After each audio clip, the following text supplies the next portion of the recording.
From 1945 into 1991, there were only two superpowers left after World War II, the United States and the Soviet Union. The only problem was that they were complete opposites. The United States were democratic and the Soviet Union were communist. During the Cold War, some of the main events were the Yalta Conference, creation of the NATO Warsaw Pact, atomic bomb testings, space race, and then the figure of separation, the Berlin Wall collapsing. It all began at the Yalta Conference. From February 4th to February 11th, the Yalta Conference between the Big Three. The Big Three consisted of Roosevelt, Churchill, and Stalin. They were proposing on whether to divide Germany or not, and the British representatives wanted to because they believed if it wasn't divided, the power surge would occur again.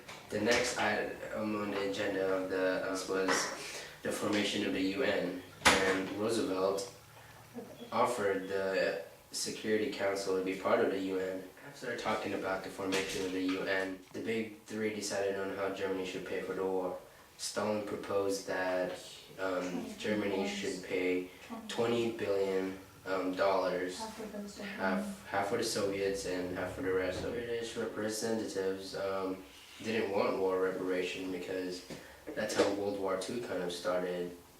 Like, because of the World War I, the reparations, Hitler stepped into power to fix that problem in World War II.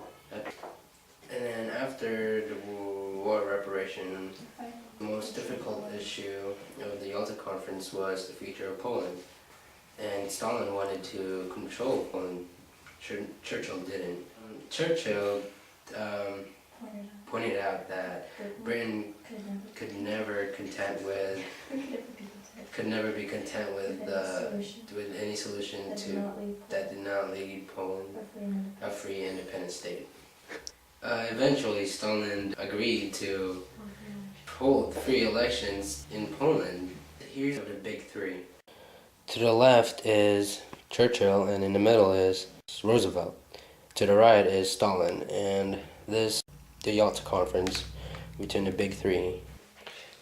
Tensions grew greater between the U.S. and the Soviets after alliances were created. The U.S. was involved in three alliances: NATO,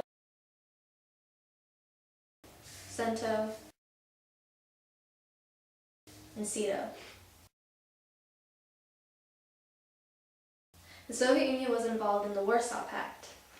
So there are many countries involved in NATO, CENTO, and CETO. The U.S. was the center of all three of those alliances. World War I and World War II were started because alliances were created and nations felt threatened. Could the creations of these alliances start another World War?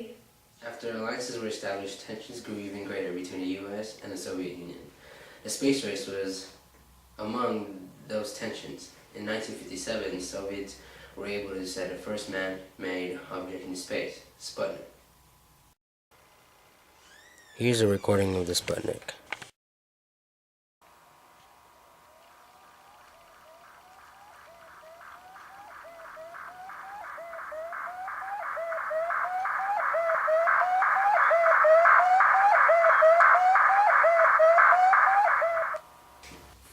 Four years later, after Sputnik was launched into space, Kennedy predicted that the U.S.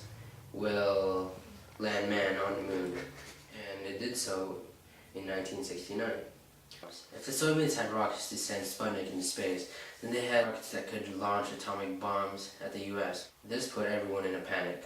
All Americans feared this possibility. Atomic bombs were usually tested either underground, underwater, or in the atmosphere. However, the majority of the atomic bombs tested by the U.S. and the Soviet Union during the Cold War were underground. Here's a clip of an atomic bomb testing in the ocean.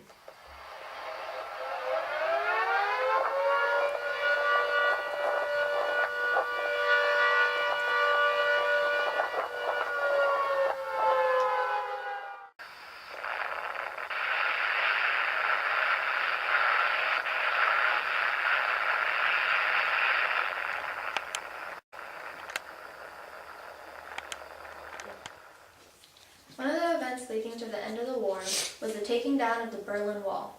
The Berlin Wall had been up for nearly 3 decades, separating family and friends. On June 12, 1987, Reagan visited Berlin and urged Mikhail Gorbachev to tear down that. This is Reagan at the Berlin Wall. Mikhail Gorbachev, tear down this wall! Yeah!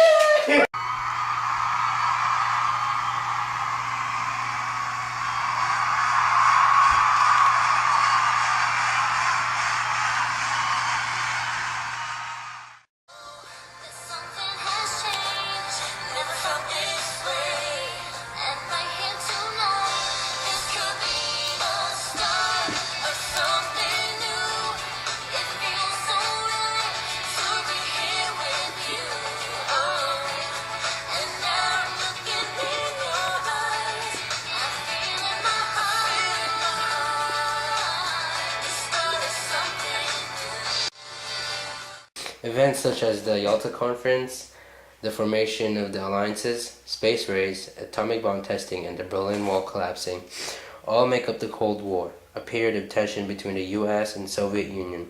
Although it was a Cold War involving no armed conflict, it was still a devastating time for countries throughout the world. Humans are capable of mass destruction. Humans are the weapons of mass destruction.